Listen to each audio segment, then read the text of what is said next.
Okay, सब लोग इधर ध्यान दीजिए।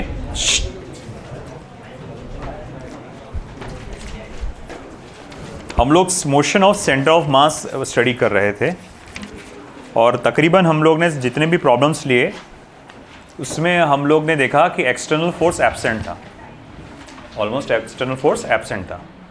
बट अभी जो हम लोग प्रॉब्लम लेने वाले हैं उसमें ज़्यादातर उसमें ऐसा रहेगा कि एक्सटर्नल फोर्स प्रेजेंट रहेगा। एंड कंसिडरिंग दैट हमको यहाँ पर कुछ प्रॉब्लम सॉल्व करना है। प्राइमरीली यहाँ पर जो प्रॉब्लम्स हम लोग सॉल्व करने वाले हैं वो आपके पुली सिस्टम से रिलेटेड रहेंगे। पुली सिस्टम और कोई अगर ऑब्जेक्ट मोशन ऑफ ग्रेविटी है तो उससे रिलेटेड रहेगा। चलिए देखते हैं हम लोग। तो हमारा सबसे पहला जो प्रॉब्लम है, इधर ध्यान दीजिए सब लोग। ये क्वेश्चन आप लोगों ने, कई लोगों ने मुझसे पूछा है मॉड्यूल का। ये पहले हम लोग फॉर्मूला डिराइव करके दे रहे हैं आपको। For a given system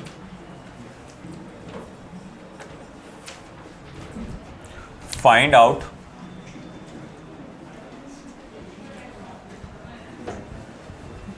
ACOM, यानी कि acceleration of centre of mass. System कैसा है देखिए, ये एक रिजिड सपोर्ट है और यहाँ पे एक पुली अटैच्ड है। As you can see a pulley has been attached over here. और यहाँ पे एक मास है M1, दूसरा मास है M2, such that M2 is greater than M1। और ये नीचे जाएगा ऑफ कोर्स और ये जाएगा ऊपर। तो आप जैसे कि जानते हैं कि acceleration of A2 will be minus of A, है ना, या A2 की एक्सेलरेशन की वैल्यू अगर देखेंगे माइनस ऑफ A, तो वहीं एक्सेलरेशन ऑफ A1 जो रहेगा it will be plus of A। आप लोग बेटा क्लास में बैठे हैं तो एक स्टूडेंट्स की तरह बैठिए, है ना। अपने आवारा लड़कों के ऐसा नहीं, हमारा पोट्टे बोलना ज़्यादा सही रहेगा, उनके जैसा नहीं। क्लास पे पूरा इधर ही ध्यान होना चाहिए आपका। तो यहाँ इस तरह से हम लोग ने देखा कि यहाँ दो ब्लॉक्स पुली से अटैच्ड। आपको लॉज ऑफ मोशन का कॉन्सेप्ट याद होगा, है ना। लॉज ऑफ मोशन का कॉन्सेप्ट याद है आपको। आप देखते हैं कि एक मास को इस तरह छोड़ते हैं तो एक वजन जो ज़्यादा भारी रहता है वो नीचे जाता और जो थोड़ा कहा जाएगा हल्का रहता है वो ऊपर जाता। वही सिस्टम है पूरा, है ना। मगर इतना है कि आपको एक्सेलरेशन ऑफ सेंटर ऑफ मास निकालना है। अब मैं वो कैसे कैलकुलेट करूँ? वेरी इजी यार, कुछ भी नहीं है। देखो सिंपल लॉजिक है और मैं आपको जैसा बताता हूँ कि देखो एक्सेलरेशन ऑफ सेंटर ऑफ मास का फॉर्मूला, बेसिक फॉर्मूला क्या कहता है? M1 vector A1 plus M2 vector A2 upon M1 plus M2। M1 vector A1 plus M2 vector A2 upon M1 plus M2। Direction अपने मन से चूज कर सकते हैं अपन पॉजिटिव, जैसे कि मैंने यहाँ ऊपर जाने वाले डायरेक्शन को पॉजिटिव लिया है, नीचे आने वाले को मैंने नेगेटिव लिया। आपको शायद याद होगा कनेक्टेड मोशन में जितने एक्सेलरेशन से ये ऊपर आता है उतने ही एक्सेलरेशन से दूसरा डब्बा नीचे जाता है। तो मैं ये कहूँगा, देखो यहाँ A1 A है और A2 क्या है? Minus A।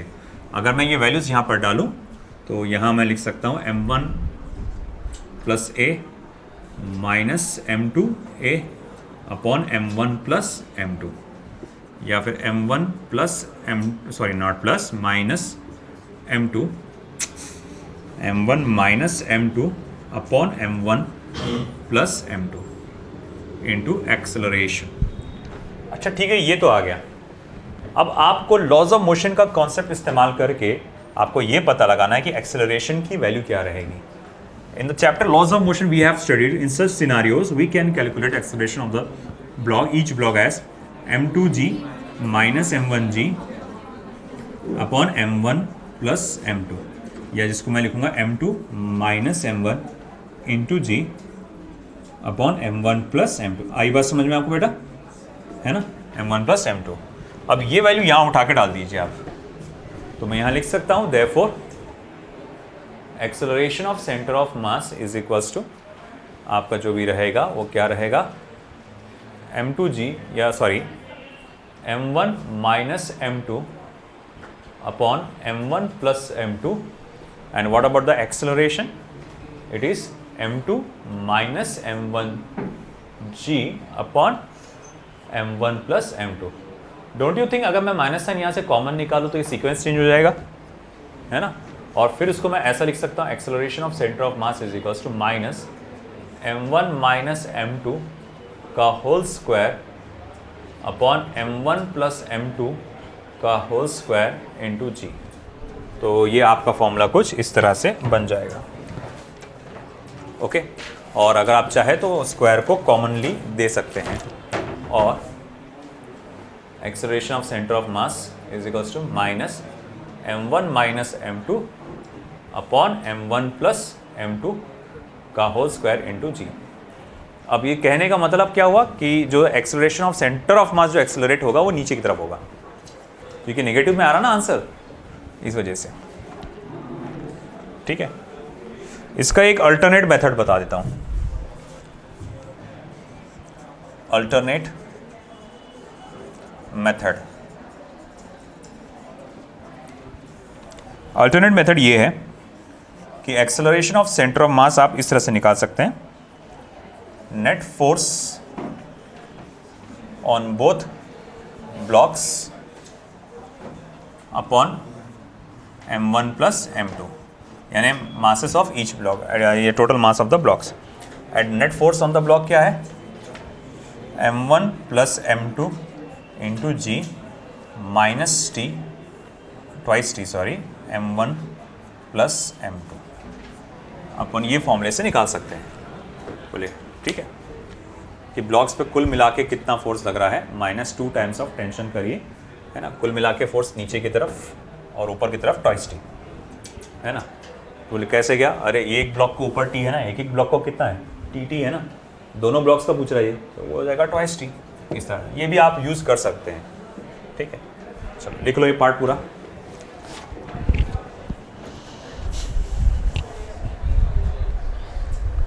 अब जैसा कि यहाँ देख सकते हैं हम अगले क्वेश्चन में हमारे similar to the first one, इस बार नंबर्स है।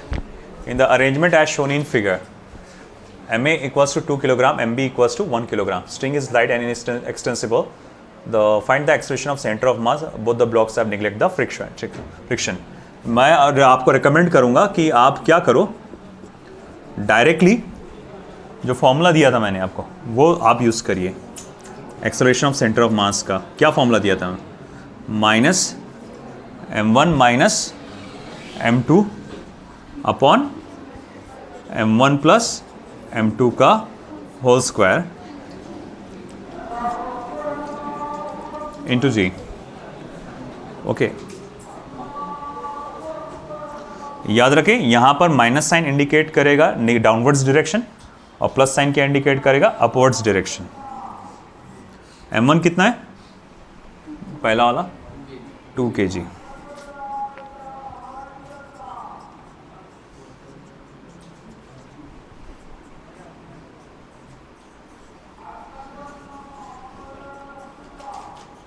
(1.11 meter per second square). This is acceleration of center of mass.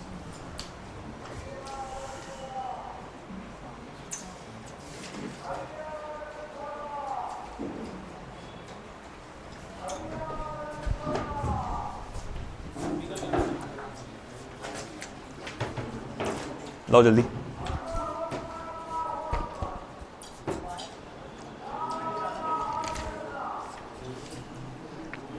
JEE वाले स्टूडेंट्स अगले क्वेश्चन पे ज़रा ज़्यादा ध्यान दें, जो अब नेक्स्ट क्वेश्चन आने वाला है ना, वो ज़्यादातर ऐसे जेई के क्वेश्चंस एग्जाम्स में आते रहते हैं। चलिए,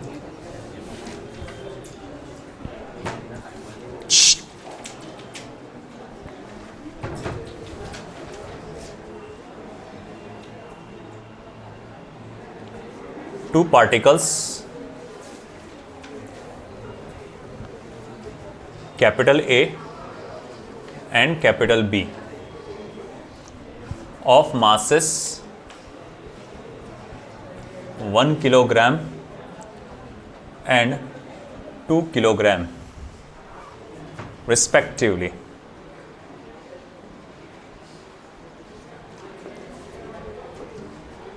are projected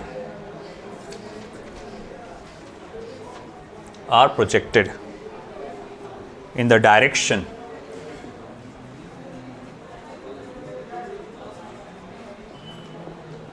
as shown in figure, as shown in figure.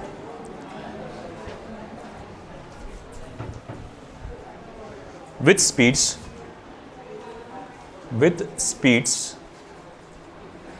UA equals to 200 meter per second and UB equals to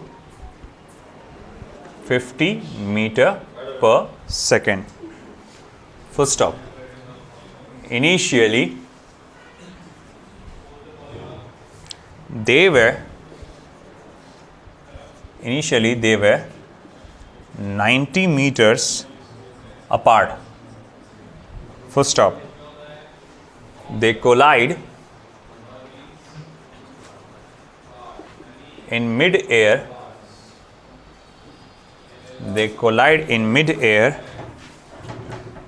And stick with each other.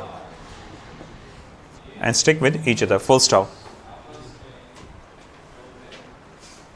Find the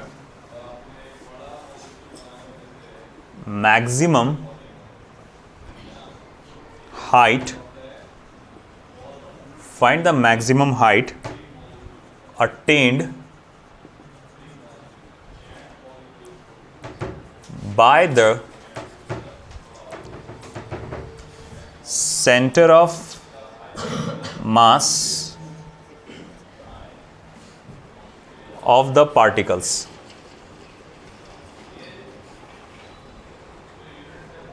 Full stop. Assume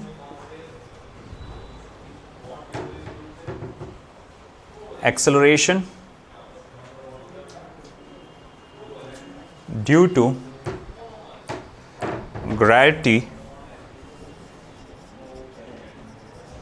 to be constant.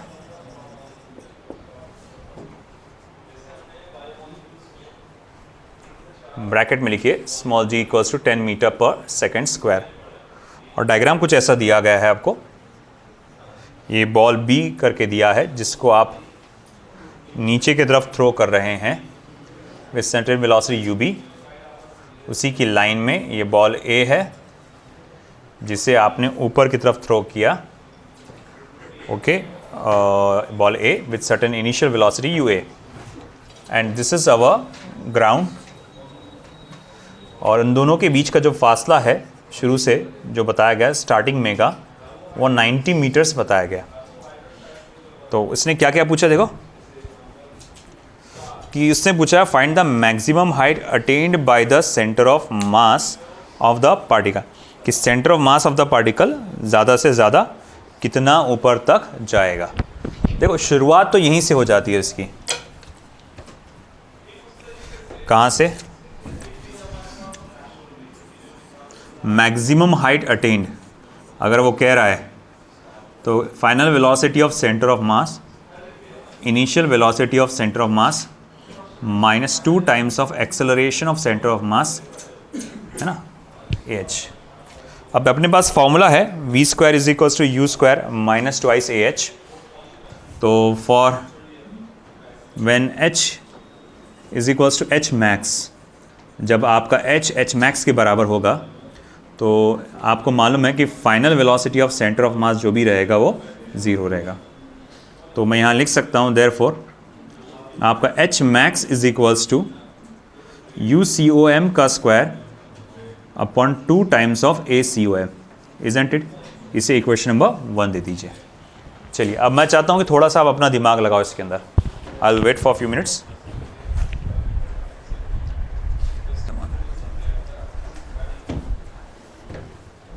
तो देखो सबसे पहला target जो हम लोग करेंगे, हम initial velocity of centre of mass calculate कर लेंगे. ओके, जो अपवर्ड्स डायरेक्शन है उसे मैं पॉजिटिव लेके चलूँगा, जो डाउनवर्ड्स डायरेक्शन है वो निगेटिव लेके चलूँगा मैं. ठीक है, तो चलो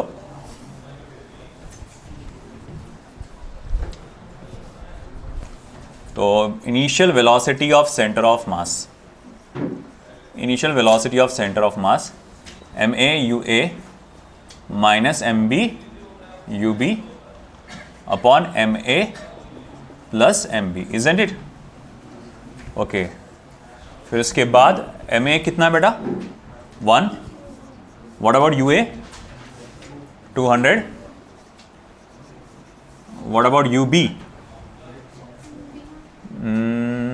MB कितना, सॉरी 2 किलोग्राम, और ये कितना है 50, 2 मल्टीप्लाई बाय 50 अपॉन 1 + 2। अब देखो ये हो जाएगा 200 माइनस 100 यानी कि 100 अपॉन 3 मीटर पर सेकेंड। अब ये मेरे पास क्या आ गया, UCOM आ गया। Let this be given as equation number 2।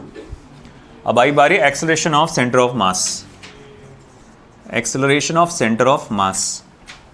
Okay, acceleration of centre of mass, no doubt m1 vector a1 plus m2, या चलो ठीक है ab AA mb vector ab upon ma plus mb।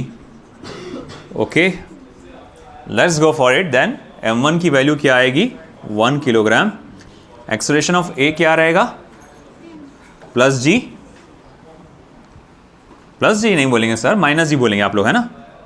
2 kilogram plus g upon 1 + 2, तो आप बोलेंगे इसको 3g upon 3 यानी just g, जिसकी वैल्यू रहेगी 10 मीटर पर सेकेंड स्क्वायर। ये असल गड़बड़ वाली जगह है, यहाँ बहुत बारीक कंसेप्ट है। यहाँ पे पिछली बार जब एक्सप्रेशन ऑफ सेंटर ऑफ मास बोले यार इसमें तो सर एक ब्लॉक नीचे जा रहा था एक ब्लॉक ऊपर जा रहा था, वहाँ तो आपने प्रॉपरली वो ले लिया, आपने क्या बोलते हैं पॉजिटिव साइन ऊपर जाने वाले को, नीचे आने वाले को नेगेटिव साइन, है ना। पिछला प्रॉब्लम अगर आपने देखे होंगे, देखो एक बार पलट के देखो, है ना। पिछला प्रॉब्लम देखे तो उसमें एक ब्लॉक का एक्सेलरेशन प्लस a, एक ब्लॉक का acceleration minus a, isn't it.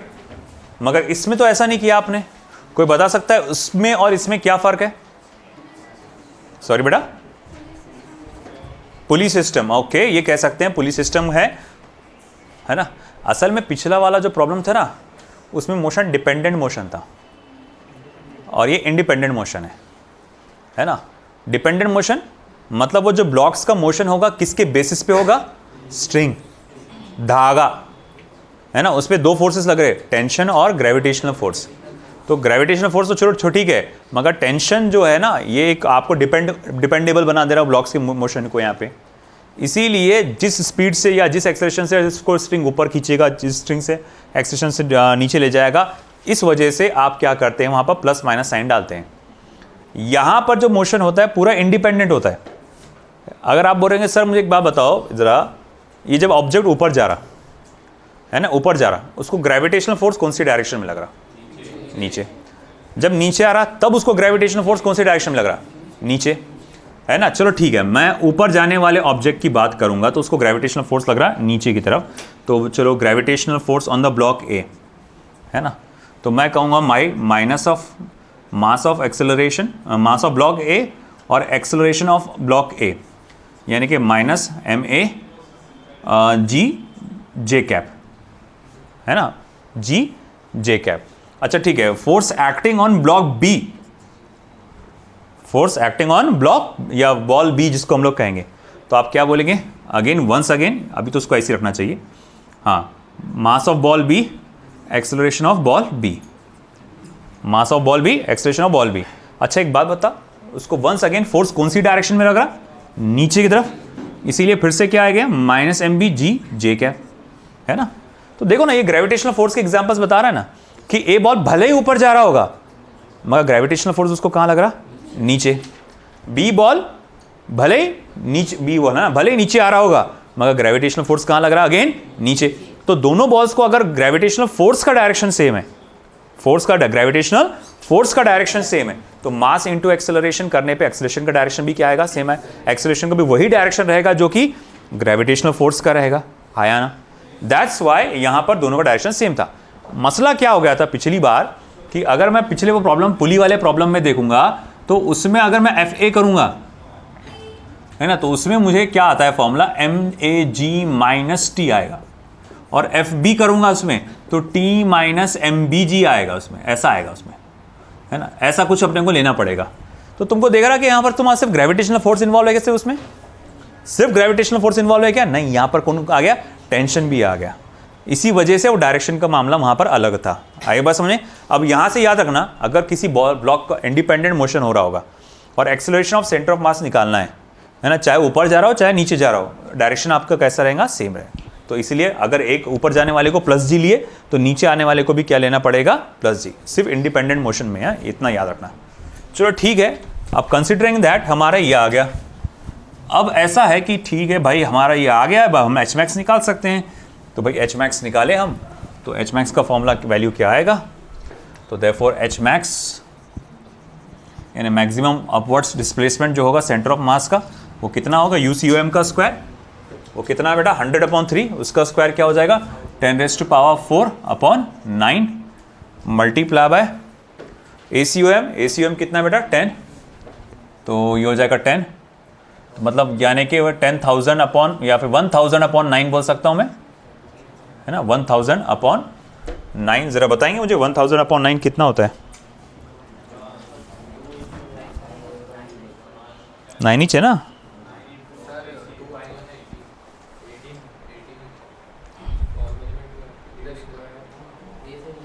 कहाँ रे, अरे 2AC हाँ बराबर 18 देखो कितना हो रहा फिर 100/18,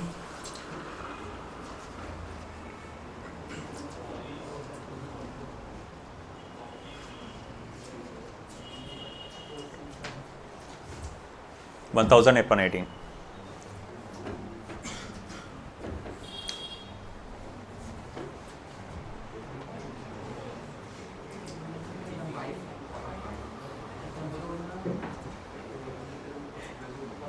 बातें मत करो बे।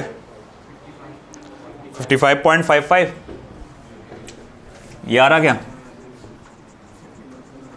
हाँ 55.55 मीटर्स, बट तुम्हारा आंसर कंप्लीट नहीं हुआ। ये क्या चीज़ है बताता हूँ मैं आपको। आप जो लिखते हैं ना formula V² = U² + twice of AX या minus twice of AX, x axis पे, ये x क्या रिप्रेजेंट करता है तुम्हारा, x क्या रिप्रेजेंट करता है, डिस्प्लेसमेंट। क्या रिप्रेजेंट करता है, डिस्प्लेसमेंट, है ना, डिस्प्लेसमेंट यानी कितना सरका, कितना सरका। तो ये क्या बता रहा है माल, क्या maximum displacement of centre of मास, कि सेंटर ऑफ मास कितना सरका। तो ये तुम्हारे सेंटर ऑफ मास की पोजीशन हो गई ग्राउंड से, क्योंकि उसने ग्राउंड से पूछा है, जो सेंटर ऑफ मास की हाइट पूछा है, ज़्यादा से ज़्यादा सेंटर ऑफ मास कितना ऊपर जा सकता, और वो कहाँ से पूछा उसने, ग्राउंड से। मतलब देख क्या होगा कि जब ये दोनों मोशन में थे शुरू में एकदम, तो हो सकता है उनका सेंटर ऑफ मास यहाँ पर होगा। जब वो करीब में आ रही है, ये ज़्यादा स्पीड से आ रहा, तो जब करीब में आ रहा तो सेंटर ऑफ मास थोड़ा ऊपर सरक गया। मैं थोड़ा पहले शुरुआत में एग्जांपल लेता हूँ, एक ऐसे नंबर्स लेता हूँ जो आसानी से समझे। मैंने क्या करा, पहले ऐसा कैलकुलेट किया, मैं शुरुआत की बात कर रहा हूँ, जब ये बस मोशन स्टार्ट कर रहे थे अपना, जब ये अपना मोशन स्टार्ट कर रहे थे। मैं बोलूँगा अच्छा भाई जब ये मोशन स्टार्ट कर रहे थे तब उनका सेंटर ऑफ मास कहाँ था, आप नीचे से गिनोगे, बोले 20 मीटर पे था, नीचे से क्या गिनोगे, 20 मीटर पे था। ध्यान दो बेटा, फिर ये ऐसा ऐसा गया आगे, हमने देखा सेंटर ऑफ मास ऊपर सरक गया 5 सेंटीमीटर, सेंटर ऑफ मास ऊपर सरक गया 5 सेंटीमीटर, ठीक है। अब अगर मैं बोलूँगा अच्छा ठीक है, ये ऐसा टकरा के फिर वापस आ जाएंगे इधर, वो बाद में वो सेंटर ऑफ मास नीचे आ जाता हो टकराने के बाद। तो मैं बोलूँगा अच्छा ठीक है, तुमने कहा कि देखो ये पहले 20 पे था, फिर सेंटर ऑफ मास सरक गया 5 सेंटीमीटर, है ना, सरक गया 5 सेंटीमीटर। तो मैं बोलूँगा सेंटर ऑफ मास की हाइट, मैक्सिमम हाइट ज़मीन से कितनी थी, नहीं समझा तुमको। फिर से देखो, ये दो ऑब्जेक्ट्स हैं, ये ग्राउंड पे है, ये वाला ग्राउंड पे है, ये वाला हवा में है, ये स्टार्टिंग का। मैं बोलूँगा शुरुआत में सेंटर ऑफ मास कहाँ था, 20 सेंटीमीटर, 20 सेंटीमीटर, समझ में आया। पहले शुरुआत में सेंटर ऑफ मास कहाँ था, 20 सेंटीमीटर। अब ये वाला बहुत जोर से आ रहा और ये वाला थोड़ा आराम से आ रहा, जिसके कारण क्या हुआ, सेंटर ऑफ मास थोड़ा सा ऊपर सरक गया, सेंटर ऑफ मास थोड़ा सा ऊपर सरक गया। सेंटर ऑफ मास कितना सरका ऊपर, 5 सेंटीमीटर, सेंटर ऑफ मास कितना सरका ऊपर, 5 सेंटीमीटर, है ना। बाद में ये टकराए, वो वहाँ पर टकराए, जो उनका नया सेंटर ऑफ मास था वहाँ पर वो टकराए, टकरा के बाद में ये वापस आने लगे। ये थोड़ा ऊपर गया और थोड़ा नीचे आया, मगर उसके बाद से सेंटर ऑफ मास ऊपर नहीं गया, है ना, वो वापस नीचे आने लगा, है ना। तो मुझे बता पहले कितनी था सेंटर ऑफ मास, कहाँ तक था 20 सेंटीमीटर, कितना सरका था ज़्यादा से ज़्यादा। अब बताओ, फिर बाद में सेंटर ऑफ मास नीचे आ गया था, तो ज़मीन से बताओ सेंटर ऑफ मास की मैक्सिमम हाइट कितनी थी, 25 सेंटीमीटर। तो तुमने अभी क्या निकाले मालूम क्या हो, कितना सरका था, है ना। तुमने अभी क्या निकाले कि सेंटर ऑफ मास कितना सरका था ऊपर, यानी डिस्प्लेसमेंट ऑफ सेंटर ऑफ मास निकाले तुमने अभी, समझे ना। तुमको ये पुराना सेंटर ऑफ मास कहाँ था वो पता लगाना अभी ज़रूरी है, मगर वो कैसे लगाएंगे, वो इजीली निकल जाता। आपको यहाँ से लगाना है ना पता, तो भाई लोकेशन यहाँ से पता लगाना है ना। तो पुराना सेंटर ऑफ मास कितना था वो निकालने के लिए, है ना, location of initial centre of mass from ball A is RA is equals to MB into R upon MA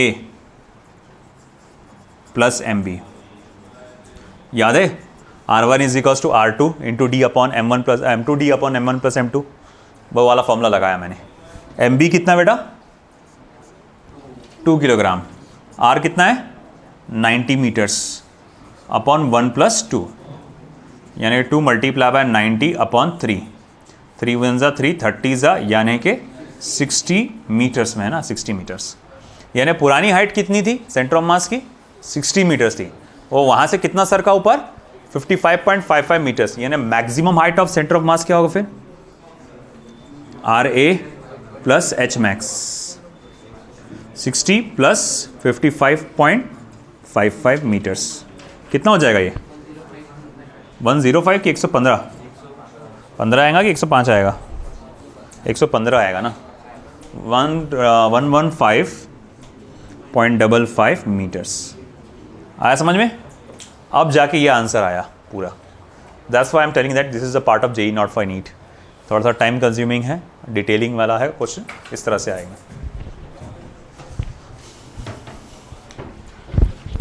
ये क्वेश्चन लिखना सभी का हो गया।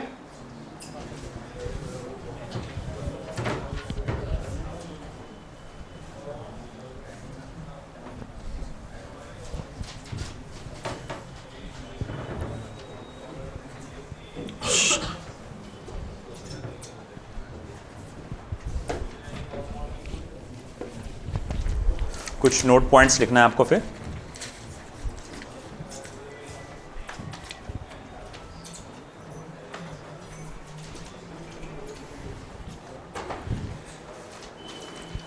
If vector FCOM is a constant,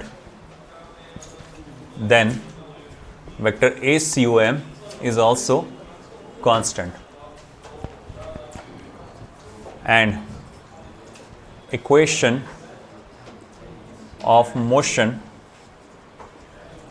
is given by, second, vector SCOM, vector UCOM, vector में ना लिखे तो बेटर है, UCOM into T plus half of ACOM into T का square. Second, VCOM UCOM plus ACOM into T. Third, VCOM का square जो अभी हमने यूज़ किए थे, UCOM का square plus twice ACOM into displacement of center of mass. And the fourth, displacement of center of mass VCOM plus UCOM upon 2 यानी average velocity into time. और ये फिफ्थ वाला इधर लिख रहा हूँ मैं, SCOM UCOM into T minus half of ACOM into T का स्क्वायर। This is it.